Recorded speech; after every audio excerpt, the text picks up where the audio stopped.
The sharp sting of antiseptic filled my nostrils, not the sweet scent of jasmine I'd grown accustomed to in my final moments. My eyelids fluttered open, the harsh fluorescent lights of a hospital room blurring into an unwelcome halo. A nurse, her face a kind but weary mask, leaned over me. "Welcome back, dearie," she murmured, her voice a soft hum against the sterile quiet. "You gave us quite a scare." "Back?" the word echoed, hollow, in my mind. The last thing I remembered was the screech of tires, the blinding flash of headlights, and then nothing. Now, here I was, feeling oddly younger. My hands, when I lifted them, were small, unlined, unfamiliar. A quick glance at the calendar on the wall confirmed it. The date was wrong. Decades wrong. This wasn't just a hospital. This was a second chance. Or, more accurately, a cruel, cosmic joke. My family, the one I had just escaped in a horrifying accident, was now waiting outside the door. My mother, her face etched with concern, peered in. Her eyes, usually so sharp, held a watery vulnerability. My father, a stoic shadow behind her, cleared his throat. And then, my brothers, towering figures of indolence, shuffled into view. "Helen, my sweet girl, are you all right?" My mother rushed to my bedside, her hands fluttering over my forehead, checking for a fever that wasn't there. I looked at her, truly looked at her this time, not through the lens of resentment from my past life, but with a fresh, horrifying clarity. She had enabled them, every one of them. My father, who believed a hammer was for men and a dishcloth for women. My brothers, who thought a remote control was their heaviest burden. "I'm fine, Mama," I managed, my voice thin, unfamiliar. The words tasted like ash. Fine was a lie. I was furious. My eldest brother, Rohan, grunted. "Good. You had us worried. Who's going to make dinner now?" A cold wave washed over me, then a simmering rage. Dinner. That was their primary concern. Not my well-being, not the trauma I'd just endured, but the inconvenience of a missed meal. In my past life, I'd merely sighed, rolled my eyes, and gone to the kitchen. This time, a spark ignited. "I'm not making dinner, Rohan," I stated, my voice gaining strength. "I'm in a hospital bed," my mother gasped. A tiny, wounded sound. "Helen, don't be rude to your brother. He's just worried. Worried about his stomach, maybe," I retorted, meeting Rohan's surprised gaze. He usually got a docile, obedient sister. This new version was a shock. He scoffed. "What's gotten into you? You always loved cooking." "I cooked because you all refused to lift a finger." I shot back, the words tumbling out, unchecked. "You can barely pour a glass of water without expecting someone to hand it to you." My father, who had been silently observing, finally spoke, his voice a low rumble. "Helan, that's enough. Men have important work. We provide for this family." "Provide what, exactly?" I challenged, pushing myself up, ignoring the faint dizziness. A constant demand for service? A living example of how to be utterly dependent? The room fell silent. My brothers, usually so boisterous, exchanged uneasy glances. My mother's face crumpled. "Helen, please," she pleaded, her voice barely a whisper. "You're not yourself." But I was. More myself than I had ever been. The Helen who had died, broken and alone, had been a shadow.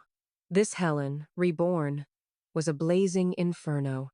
My other brother, Sanjay, finally chimed in, a nervous chuckle escaping him. "She's just tired, Mama. Let's get her home. She needs rest." Rest was the last thing I needed. I needed a plan. A strategy to dismantle the patriarchal nonsense that had suffocated my previous existence. I needed to save myself. And I needed to save my sister, Anya. Anya. My heart ached for her. In my past life, she had married a brutish drunkard, a man chosen by our parents, a man who had beaten her until her spirit broke. She had been a brilliant designer, her hands capable of conjuring beauty from scraps of fabric, but she'd never had a chance. She'd been relegated to the sidelines, her talent wasted. This time, that wouldn't happen. The car ride home was tense, thick with unspoken accusations. I stared out the window, watching the familiar streets, the world both exactly the same and utterly changed. My parents, in the front, whispered furtively. My brothers, in the back with me, kept their distance. Once home, I immediately sought out Anya. She was in her room, hunched over a sketchbook, her brow furrowed in concentration. The room was a kaleidoscope of fabric swatches and discarded designs, a testament to her suppressed creativity. Anya, I began, my voice softer now, laced with a new urgency. She looked up, her eyes wide with concern. Helan, are you truly okay? They said it was a bad accident. I sat beside her on the bed, taking her hand. Her fingers, long and delicate, were stained with charcoal. I'm more than okay. I'm awake. I paused, searching for the right words. Anya, I need you to trust me. Something's changed. Everything's going to be different. She studied my face, her expression a mix of curiosity and apprehension. Different how? No more waiting for them to tell us what to do, I explained, my voice low, conspiratorial. No more letting them decide our lives, especially your life. You're not marrying anyone they choose, Anya. You're too talented for that. Her eyes widened further. But Mama and Papa already have proposals. They say it's time.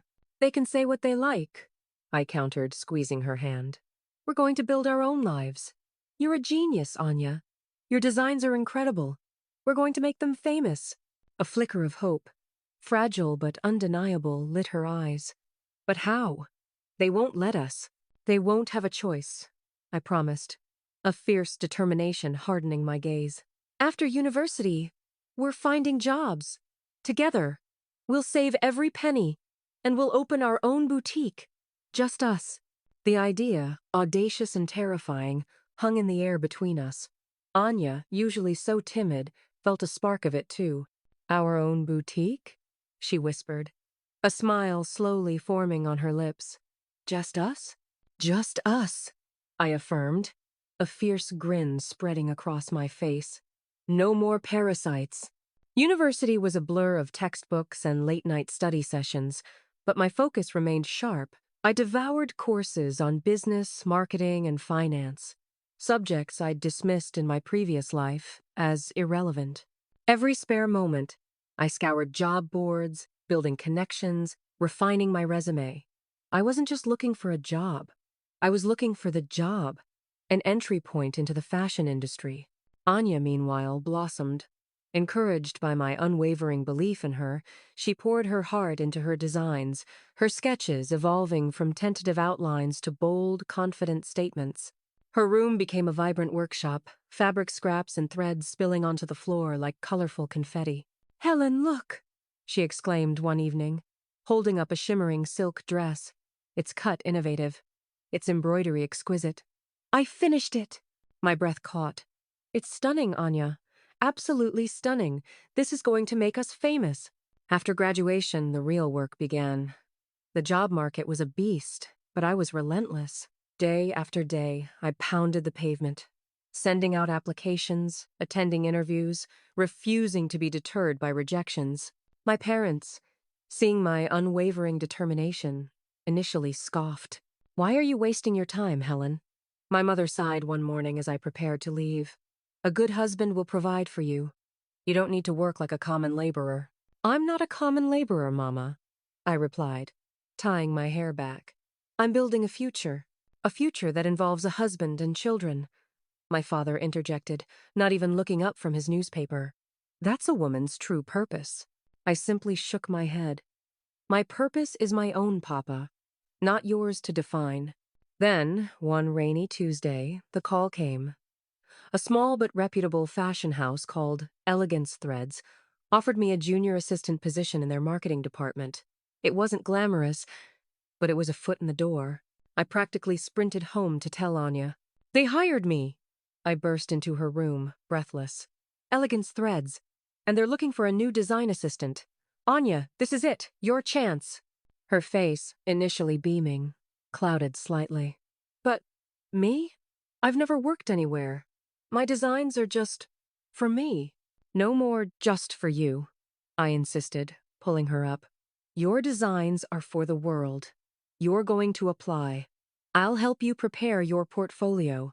We'll show them everything." It took days of cajoling, encouraging, and a healthy dose of my new assertive Helan persona, but Anya finally agreed.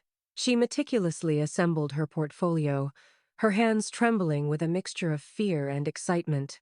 I coached her through mock interviews, bolstering her confidence, reminding her of her undeniable talent. A week later, she got the call. Elegance Threads had hired her too. "We did it, Helan!" she shrieked, throwing her arms around me, tears streaming down her face. "We actually did it!" "This is just the beginning," I whispered, hugging her tight. "The very beginning." Our lives transformed. We moved into a tiny, cramped apartment near our workplace, pooling our meager salaries. The apartment was nothing fancy, a single room with a kitchenette and a shared bathroom. But it was ours. No more walking on eggshells around our brother's demands. No more enduring our parents' subtle belittling. We cooked our own meals, cleaned our own space, and reveled in the quiet freedom of it all. Our parents, of course, were appalled. "You're living like paupers," my mother wailed over the phone. "Why would you leave the comfort of your home for that hovel?" "It's not a hovel, Mama," I corrected patiently. "It's our home, and we're happy." "Happy without a husband?" My father grumbled on speakerphone. "That's not happiness, Helan. That's foolishness." "Perhaps your definition of happiness is different from ours, Papa," I replied, a slight edge to my voice. "We're building something here, and build we did." During the day, we immersed ourselves in the world of fashion. I learned the intricacies of marketing, the ebb and flow of trends, the power of branding. Anya, under the mentorship of the lead designer, soared. Her innovative designs, her keen eye for detail, and her ability to translate abstract concepts into wearable art quickly made her indispensable. Evenings were spent on our own projects. Anya sketched, I researched, and we dreamed. Our tiny apartment became a hive of creative energy, filled with fabric swatches, design books, and the constant hum of Anya's sewing machine. We saved every extra penny, meticulously planning for our future boutique. 2 years later, we had enough. Enough savings, enough experience, and enough confidence to take the leap. We found a small, charming storefront in a bustling part of the city, a place with good foot traffic and a welcoming vibe. We poured our hearts and souls into renovating it, painting walls, laying new flooring, and building custom display shelves. The grand opening of Helan and Anya Designs was a modest affair, but it felt monumental. Our first few customers were friends and family, some supportive, some still skeptical. My parents made a brief, obligatory appearance, their faces a mixture of grudging pride and barely concealed disapproval.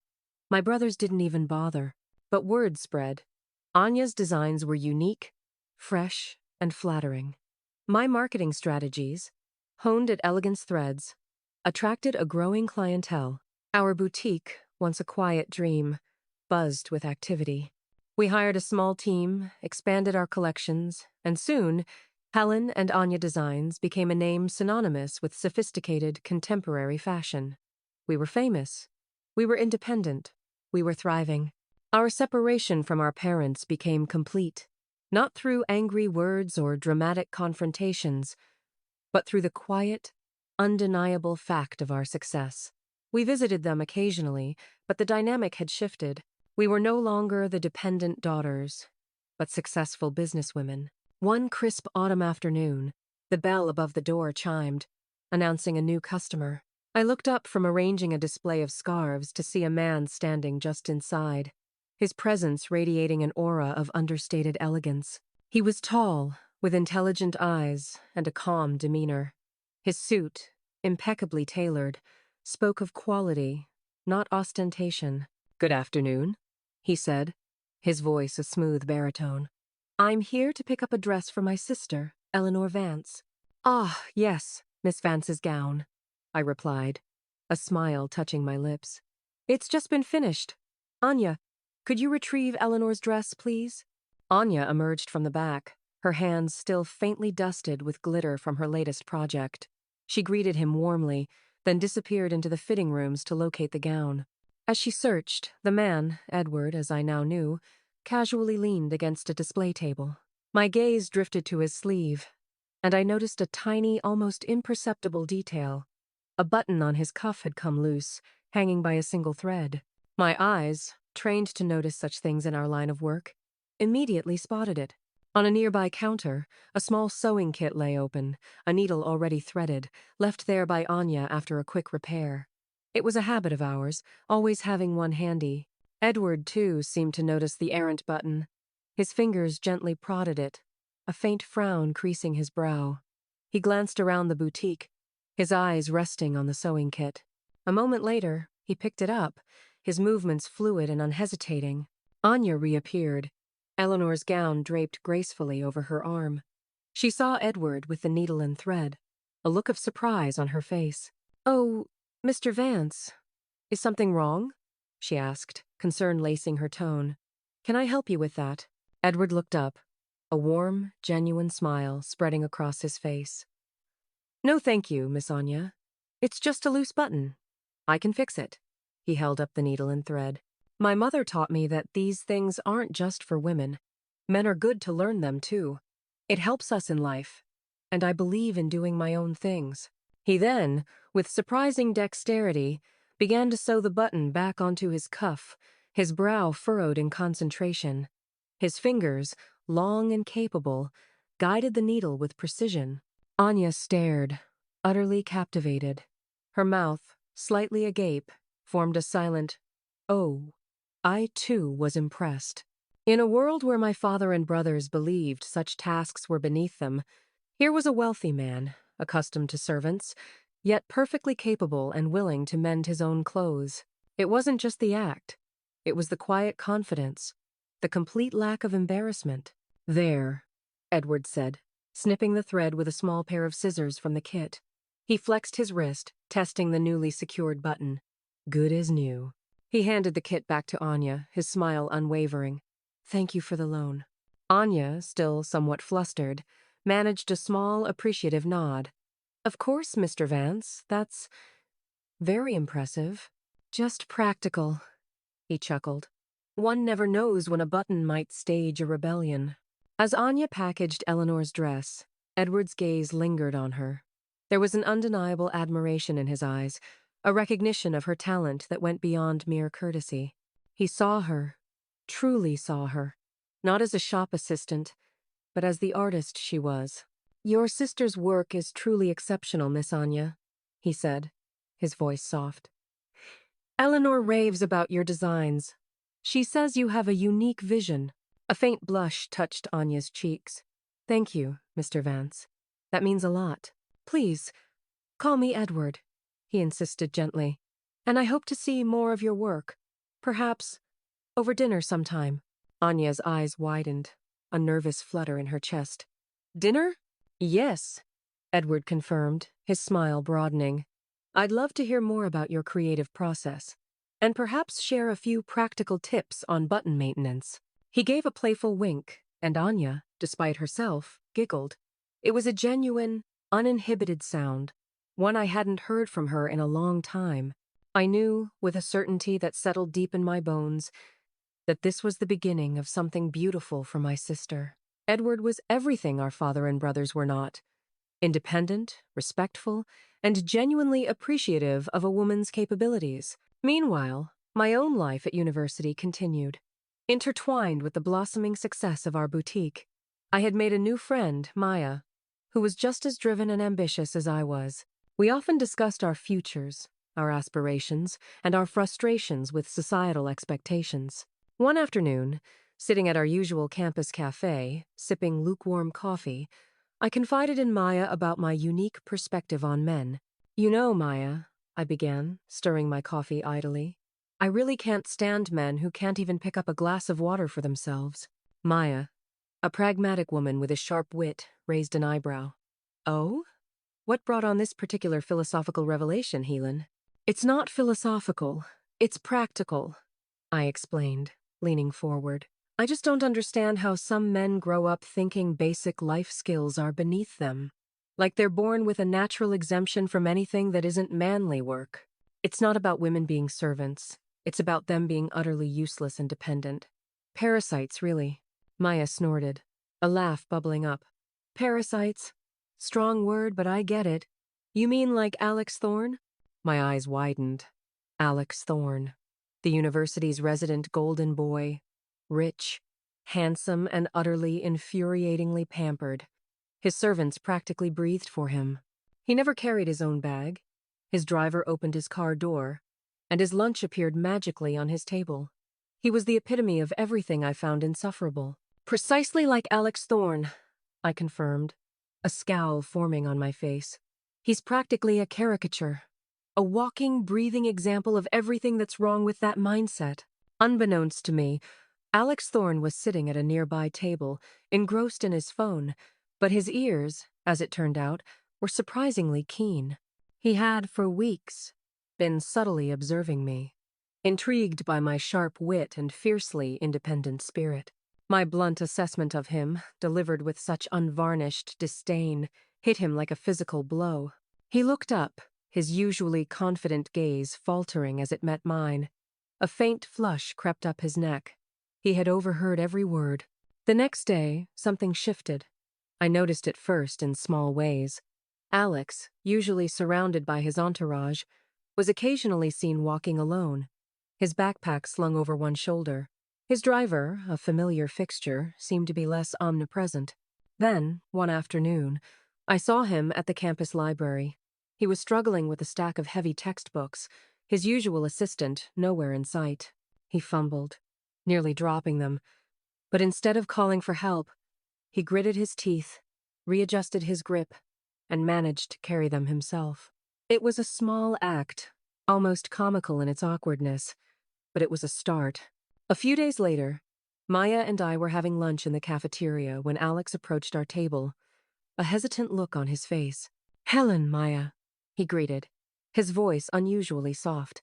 He usually just breezed past, a king among commoners. "Alex," Maya replied, a mischievous glint in her eye. She knew better than anyone about my disdain for him. He cleared his throat. "Helan, I overheard your conversation the other day." My cheeks flushed. "Oh?" I feigned ignorance, though my heart hammered in my chest. "Yes," he continued, his gaze direct. "About parasites, and men who can't pick up a glass of water." He paused, then took a deep breath. "You were right." Maya and I exchanged surprised glances. This was not the Alex Thorne we knew. "I've been thinking about it," he confessed, running a hand through his perfectly styled hair, a gesture of rare vulnerability. "A lot, and you're absolutely right. I've been utterly useless." Maya let out a snort, then quickly covered it with a cough. "It's not funny, Maya," he said, though a faint, self-deprecating smile touched his lips.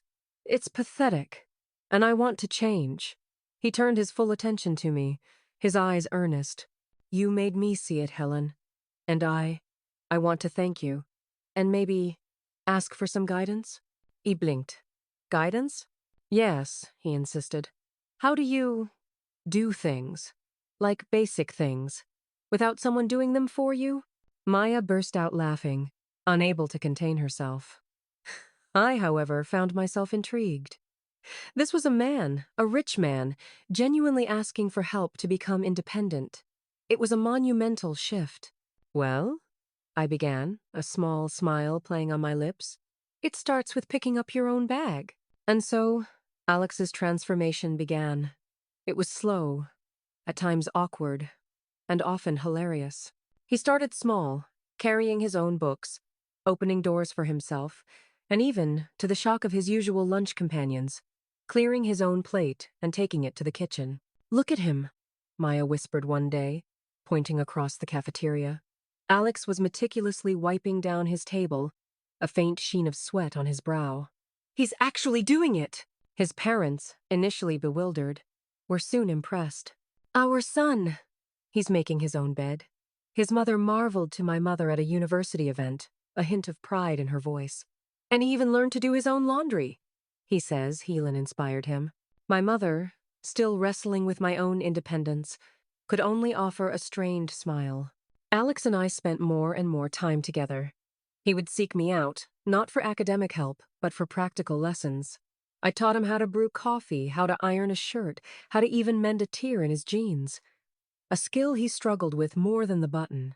"This is impossible," he groaned one afternoon, his fingers tangled in thread. "How do you make the needle go through the fabric without pricking yourself every single time?" I watched, amused, as he wrestled with a simple patch. "Practice, Alex. And patience. Just like anything else." He looked up, a smudge of dirt on his cheek, a genuine smile on his face. "You know, I never thought I'd enjoy this, but it's satisfying, knowing I can do it myself." Our conversations deepened. We talked about our aspirations, our fears, our visions for the future. He was intelligent, kind, and underneath the layers of pampering, a genuinely good person. I found myself looking forward to our time together, to his eager questions, to the quiet satisfaction in his eyes when he mastered a new skill. One evening, after a particularly arduous lesson in basic cooking, which involved setting off the fire alarm twice, we sat on a park bench, the city lights twinkling around us. "Helan," he began, his voice soft, I think I'm falling in love with you." My breath hitched. I had suspected, of course. The lingering glances, the way he sought my approval, the sheer joy in his eyes when I praised his efforts. But to hear him say it, after all my initial disdain, was disarming. "Alex," I started, searching for words. "I know what you thought of me," he interrupted, his gaze earnest. "The parasite. The useless rich kid. And you were right. But you changed me, Helan. You opened my eyes. You made me want to be a better man, a truly independent man, worthy of someone like you." He reached for my hand, his touch gentle. "I don't need servants anymore. I need you, to challenge me, to inspire me, to make me laugh, even when I'm burning toast." I looked into his eyes, seeing not the pampered prince, but a man who had genuinely transformed, who had embraced self-sufficiency not out of necessity, but out of a desire for growth and for me. My heart, once guarded, softened. "You're not a parasite anymore, Alex," I whispered, squeezing his hand. "You're a work in progress, a very charming work in progress." He grinned, a dazzling, genuine smile that lit up his face. "Is that a yes?" I laughed, a clear, joyous sound. "It's a, let's see if you can cook a full meal without setting the kitchen on fire kind of yes." He leaned in, his lips brushing mine, soft and tentative. "I'll learn," he promised, his voice a low rumble against my mouth. "For you, Helan. I'll learn everything." Our lives continued to intertwine, moving forward on parallel yet converging paths. Anya and Edward's relationship blossomed beautifully. He was a constant source of encouragement, often visiting the boutique, not just for Anya, but to genuinely appreciate her work. He brought her flowers, not just on special occasions, but simply because he knew she loved them. He listened intently as she described her design inspirations, offering insightful feedback, treating her as an equal, a brilliant artist. Their wedding was a joyous affair, a stark contrast to the grim fate Anya had faced in my past life. Edward's family, warm and welcoming, embraced Anya wholeheartedly. My parents, though still somewhat reserved, couldn't deny the happiness radiating from their daughter. Even my brothers, for once, seemed genuinely pleased, perhaps because Edward was so undeniably successful. "You really saved me, Helan," Anya whispered to me during the reception, her eyes glistening with happy tears. "You gave me this life." I smiled, squeezing her hand. "We saved each other, Anya. We always will."